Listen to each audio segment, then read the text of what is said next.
Hello everybody, good morning and welcome to the United Stand. This is your latest Manchester United news. Drama, it says on the thumbnail, and there is a bit of drama. Marcus Rashford set to be named in the England squad today by Gareth Southgate despite being injured. Is that a good thing? Is it a bad thing? We'll talk about that. Also, Moises Caicedo, I think I pronounced that correct, has come out and spoken about Manchester United interest in him. And look, Mason Greenwood, we've got to talk about it. Well, we don't have to talk about it, but it's a news show. I notice this get mentioned a lot. He seems to trend every couple of days on Twitter, and I ignore it like many people do because it's a very sensitive topic and you don't really want to be discussing something that is an ongoing police investigation and very sensitive for all parties involved. Passing judgment on that investigation, in my opinion, is not correct. We've done a couple of videos about this back in January, explaining the investigation process and what goes on. But ultimately, the bottom line is that Manchester United's website does put Mason Greenwood in the Premier League squad this season. So I feel that as a Manchester United fan channel, apologies for those people who are going to get wound up by people using the word Greenwood, but I do think it is worth talking about and clarifying because it is on the Manchester United website. Premier League squad revealed. It lists the players are involved, and then it lists the under-21 players are involved, and Mason Greenwood is listed as part of that. So this is not speculation. This is not, it's on the Manchester United website. So I think it needs to be discussed. However, Matt Hunt makes a good point. Legally innocent, but morally not up to us. And the reality is there is a moral argument and there is a legal argument. Manchester United's stance on Mason Greenwood has always been he is suspended from playing for Manchester United now and for the immediate future. And that's been since January. And that is their decision. And he remains suspended and he remains not available for selection by Manchester United. If they didn't name him in the squad, it could be perceived as passing judgment on somebody who's part of a criminal investigation. There are other players in the Premier League under investigation for different matters at the moment. Some are suspended, some are playing Premier League football. So it's a club-by-club basis. I think we all agree that Manchester United made the right decision for Manchester United fans, for the perceived, for the parties involved in that investigation. I'm not surprised that Manchester United is naming Mason Greenwood in their squad. It doesn't mean he's about to start turning up and playing in the Manchester derby. Far from it. He remains under police investigation. And I think, look, people have different levels of interest. People have different levels of knowledge. A lot of people don't live in the UK, so don't understand the investigation process. In a very short thing, so we can move on, Manchester United have named Mason Greenwood in their Premier League squad with a load of other under-21s because if they don't, he's on the payroll for Manchester United. It could be perceived as casting judgment that he's guilty before it's even gone to court. So he was in the Premier League squad last year. He's in the Premier League squad this year. It doesn't mean he's about to start playing games. It doesn't mean he will ever play for Manchester United again. But he is under contract. He is a Manchester United employee. He is suspended. And if they didn't put him in the squad, it could be perceived the other way as saying, well, he's definitely guilty then, which obviously is not the case. He's under investigation. So I think United may well be putting something out this morning through maybe a BBC Simon Stone or someone like that, who will probably tweet something like Mason Greenwood remains suspended from playing football for Manchester United and this will continue for the foreseeable future until something else happens. So we don't need to start casting judgment on this. We don't need to start predicting he's going to start playing for United again. I would say this. He was in the Man United squad last season from January to May. He never played a game. He could be in the squad this season and never play a game. So basically, just be a little bit grown up, a little bit mature, a little bit sensitive, and understand it's an ongoing investigation. It's absolutely understandable that United have named him in the squad. It doesn't mean he's about to start playing games. And actually, we're in exactly the same position we were in February, March, April, May, June, July, August, and now September. He's under investigation. It's an ongoing investigation. It's a very sensitive investigation. And comments about that investigation are not welcome and not very mature. The reality is, Manchester United, he's an employee, and therefore it would be perceived by some people to be wrong not to include him in the squad because it could be perceived as passing judgment on the case. So there we go. Look, I don't really want to talk about that, but I think sometimes you have to hit these things head on, and it is on the Manchester United website, so it's not speculation. Himanshu, welcome to the Members Club. Thank you very much for joining, and Kevin Emmanuel, thank you very much as well. Let's move on to he's not training with Manchester United. No, Ken, he's not been training with Manchester United for a very long time. I'm not going to talk about whether you think he should play or not. That's completely down to you. I think it's insensitive. Morning, Mark. Recently listened to Gary Neville and some other ex-players on the Diary of a CEO podcast, and it just shows how far our standards have fallen, says Dan Blunt. And look, let's move on. So one story that I was going to lead on, drama at Manchester United. So it's coming out at 2:00 today, Gareth Southgate's England squad. Came out this morning from, I think it's John Cross, who's a journalist in the UK. And he's saying that Marcus Rashford will be named in the England squad for next week, despite being injured by Gareth Southgate. Now, this opens up a complete can of worms in relation to a conversation. We did this last night. 58% of you said he shouldn't be going to England on international duty because of the injury. 42% of you said, yes, he should. So it's a close one. I already know that there's a bit of a divide, but it's quite a close divide. It's a difficult one. It really is.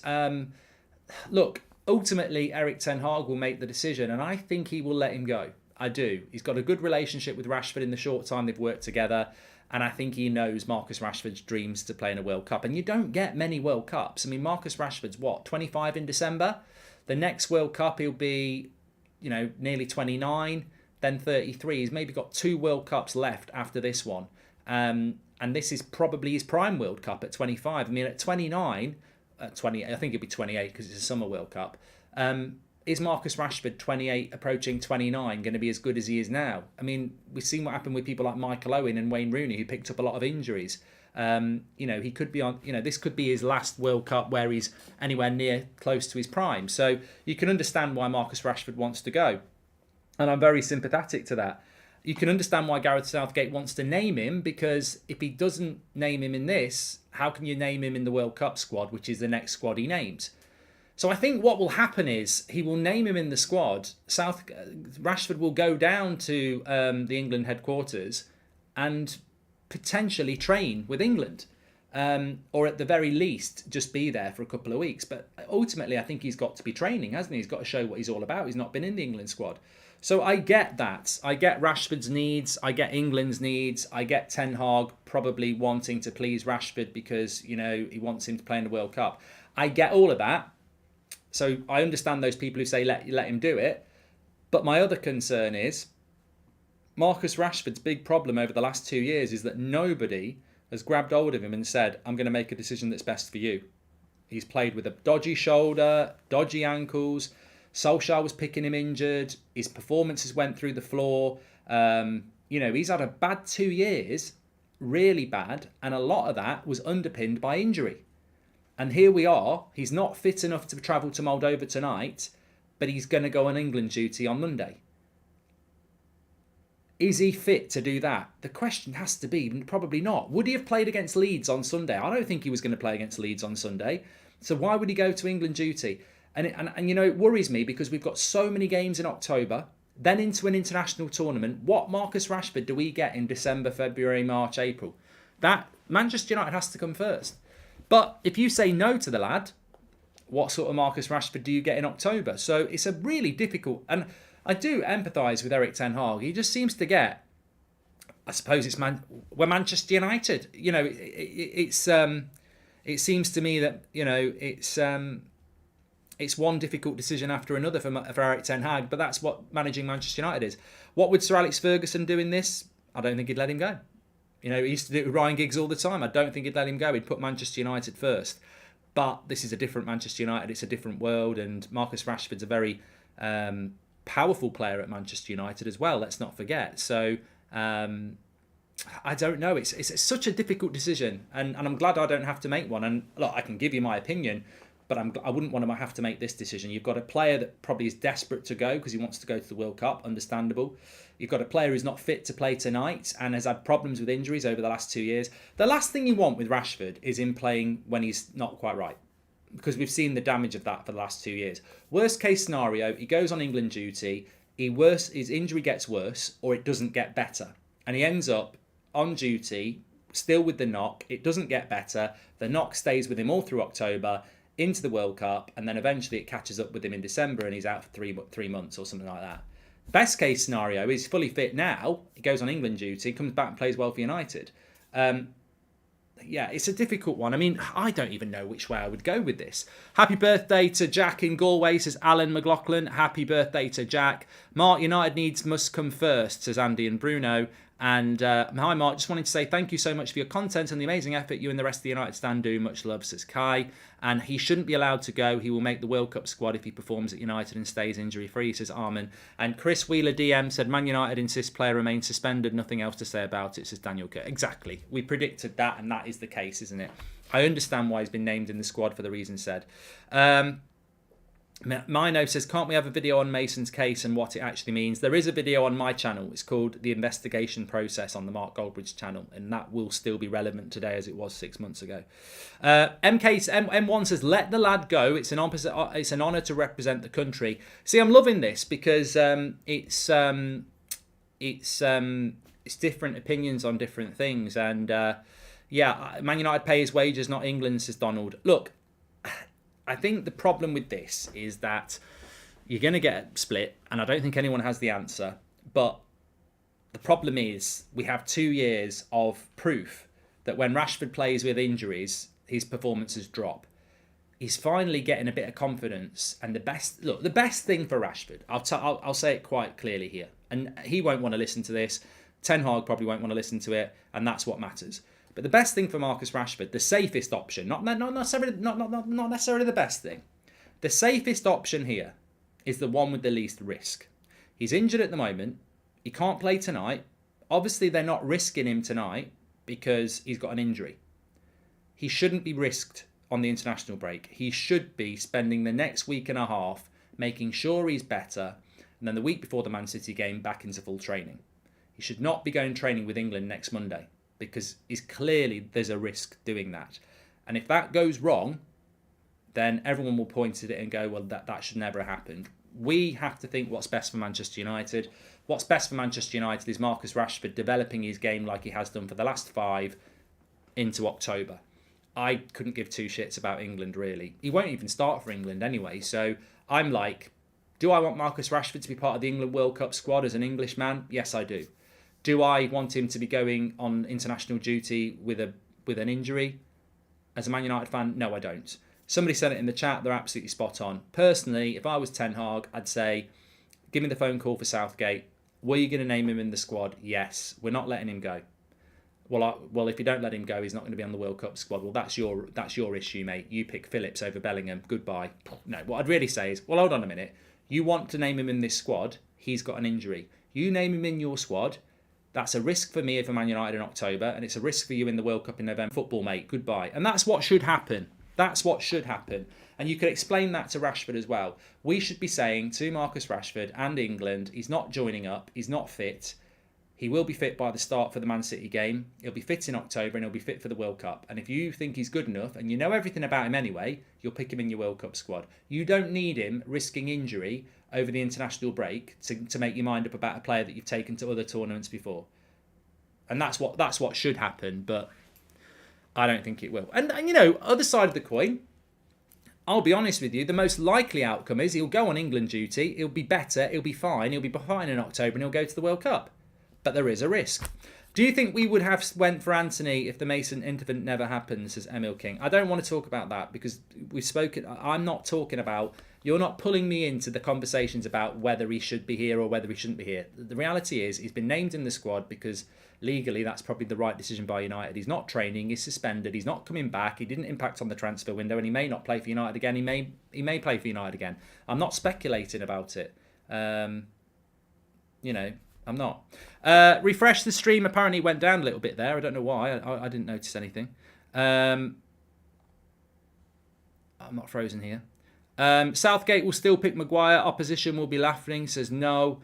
And team news for tonight, all fresh after a week. Yeah, I know it wasn't the question, yeah, whatever. But I'm not talking about our transfer window if somebody wasn't suspended. They are suspended. It's hypothetical. It's insensitive. I'm not going to talk about it. Some people on social media seem determined to talk about this player that's suspended and how we need him and how we... Bollocks, I ain't talking about that. I'm not getting involved in that. I'll talk about him being named in the squad and why it's happened. I'm not talking about the player. I've got no interest in it. And I'll deal with that when a decision's made. I've got no interest in talking about that player as a Manchester United player at the moment because for me it's just sensitive and there's no point in talking about it. Rafael Varane has been speaking about Manchester United as well, saying how he's enjoying it and wants to take this tournament seriously and wants to have a good season at Manchester United. It was funny this morning, actually. I replied to the tweet. United put a picture out saying it's match day with a picture of Harry Maguire. I mean, sometimes you think the admin's having a laugh or they completely just can't read the room. I think they're having a laugh because the replies were, why are you showing Harry Maguire? He may well start tonight, Harry Maguire. It may well be that Erik ten Hag has said to Maguire, you will start in the Europa League. I'll make sure you're playing every week. Because I guarantee you that Harry Maguire, as captain of the club, will have had a chat with Ten Hag the minute he was out of that team saying, what's going on? I'm the captain of the club. I'm an England regular. It's a World Cup year and I'm dropped. And I wouldn't be surprised if Erik ten Hag has said to him, look, you are dropped. I am the manager, but you will be getting game time in the Europa League. So I wouldn't be surprised if Maguire does play tonight. I personally would go Varane and Martinez, but I've got a feeling Maguire might start tonight. Jack says, Erik ten Hag lets Rashford go. He has to let everyone else go, says Jack. And Mark, Donny was on fire, says Mikael Roach. Ten Hag won't pick players unless their fitness is up. So if he's allowed to go, then it undermines Ten Hag's authority about fitness, says Chilled Aussie. Yeah, I mean, look, I do agree there's a decision to be made here. And I was thinking about this before I went live. Would you take Osimhen? Yes, I would. I need to talk about Casido, actually, Ray. Thank you very much. Just reminded me. Mark, what are your thoughts on Todd Boehly's recent comments regarding Premier League's All-Star match as Emil? Check out Twitter. Me and Gary Neville have had a bit of a back and forth. I wish we could have a bit of a back and forth over a debate. I've never met the guy. I respect the guy. I think he's got misconceptions about me, and I think we could have a good conversation, but it never seems to happen for some reason. But look, I personally think that there is a bit of a witch hunt against Todd Boehly. It's weird to say this as a Man United fan because our owners are American and they are the worst owners in the Premier League by a very long way. But I don't necessarily think it's because they're American. I personally don't think that you can generalise that all American owners of Premier League clubs are bad. Todd Boehly's only just... I mean, the Chelsea thing is quite interesting because it mimics what we want to happen at Man United. We want the Glazers to sell, and we were talking about this yesterday about who we want to buy us. I probably wouldn't want American owners at Manchester United again, just because we've had the Glazers who are American, and it just, it's not really because they're American. It's just because, let's try something different, But the Glazers would be bad owners if they were Chinese or Australian. They are businessmen.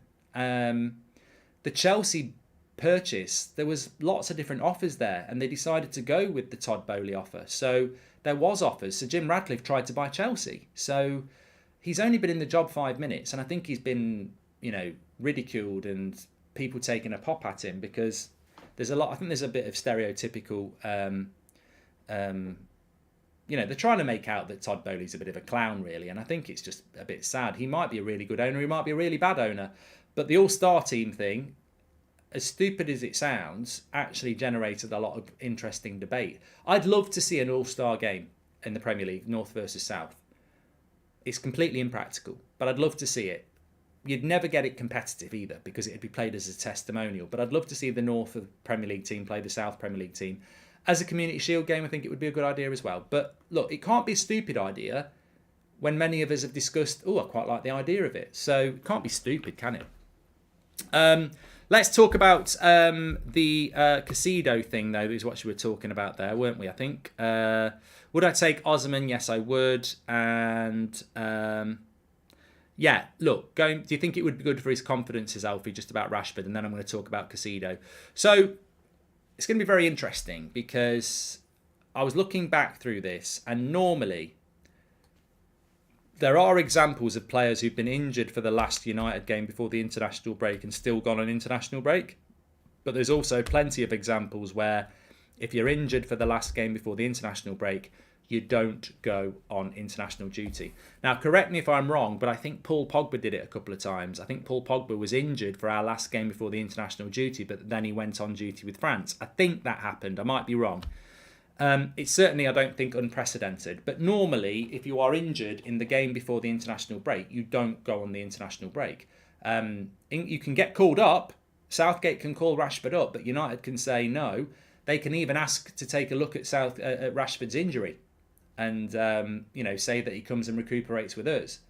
It depends how deep Man United want to push it, because obviously this is Ten Hag's first international break as a Man United manager. Does he want to put a hard line down and go head to head with the English FA straight away? He might not want to.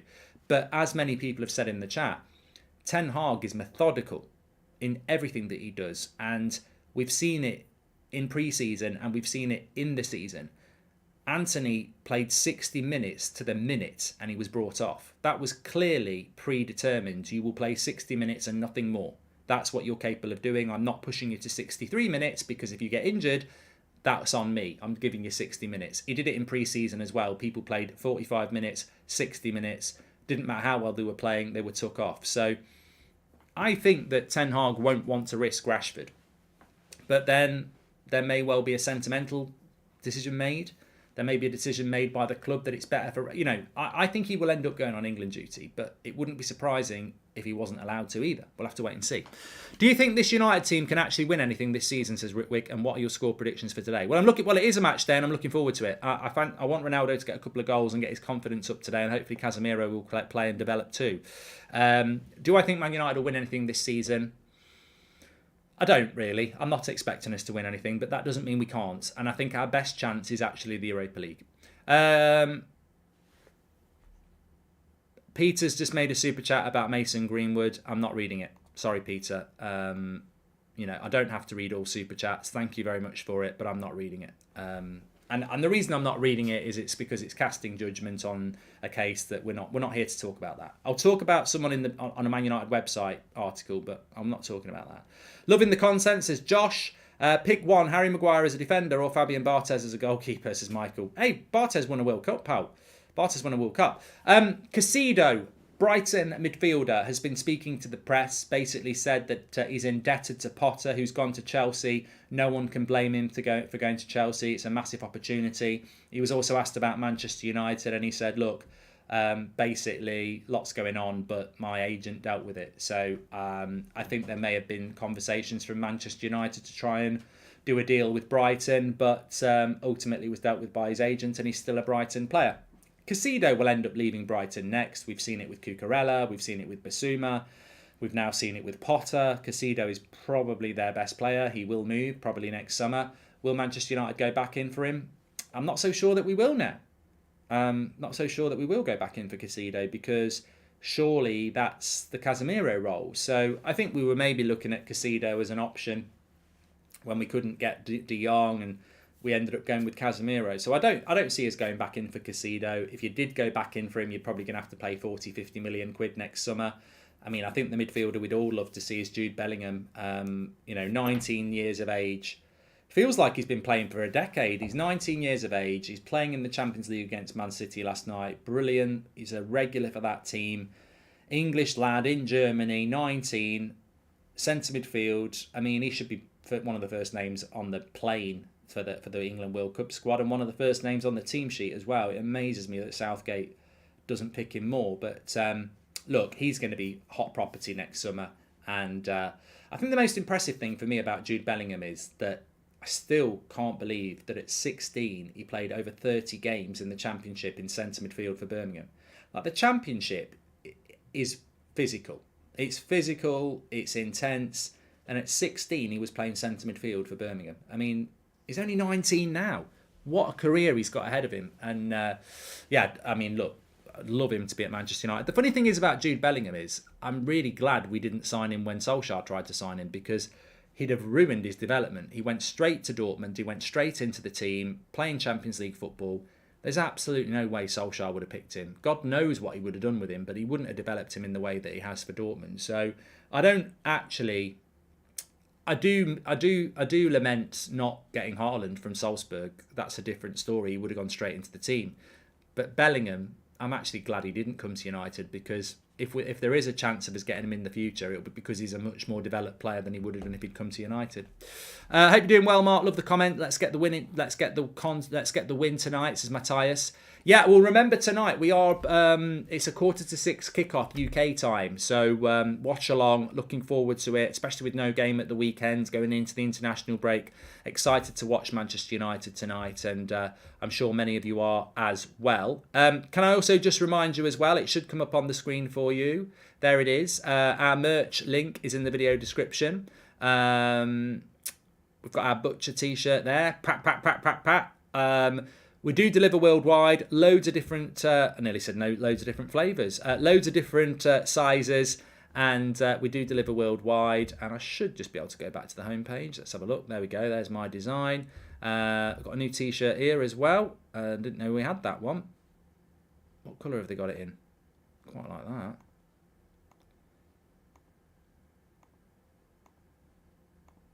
Lovely stuff. And yeah, they've still got the hoodie as well. Great. And there's the t-shirts and stuff as well. So links in the description for that, and it's in the live chat, and we do deliver worldwide. I've lost the live chat. Where are you? There you are. Yeah, links in the chat as well for you there. Multi-flavoured t-shirt, says Dowell. The grey looks very nice. Yeah, grey doesn't. I don't think grey necessarily suits my complexion, but I don't wear grey, do I? You may notice that I don't wear grey. I wear a lot of black, navy blue, sometimes red, but yeah. You can check them out through the link in the description. So look, a very interesting morning show. I like the morning show because it's news related, isn't it? That's what we basically cover, the news. 8 o'clock's a bit more opinion related, but I do like the 8 o'clock. I do like the morning show. Kishan, thank you very much for being a member for 3 months. That's what I wanted to talk about. Thank you very much for our members. A couple have joined today. And obviously we've got a few members. We do the badges next to your name in the chat, which is always nice to identify people like Chris. But also we do exclusive extra content for you. I've got an absolutely brilliant video going up for you tomorrow on our Friday release. I think you're going to really enjoy it. It's an analysis of a player that is going to cause a lot of debate in the chat. So that will be going out for you tomorrow for the members. But absolutely. Get grey to match your hair, said Zach. I knew someone would say it. Match day today. We're live about 4:45 for a 5:45 kickoff. Adam's got his vlog coming up this afternoon as well. And looking forward to the watch along tonight. So make sure you tune in. I want to see Ronaldo getting some goals. In fact, I'm going to get my hoodie on for that. Thanks everyone for watching. Take care, everyone. Don't forget to check out the merch. Thanks to the members, and really appreciate all your comments today. Interesting topics, but I think we handle them well as per usual as a community. Take care, everyone. Speak to you in a bit.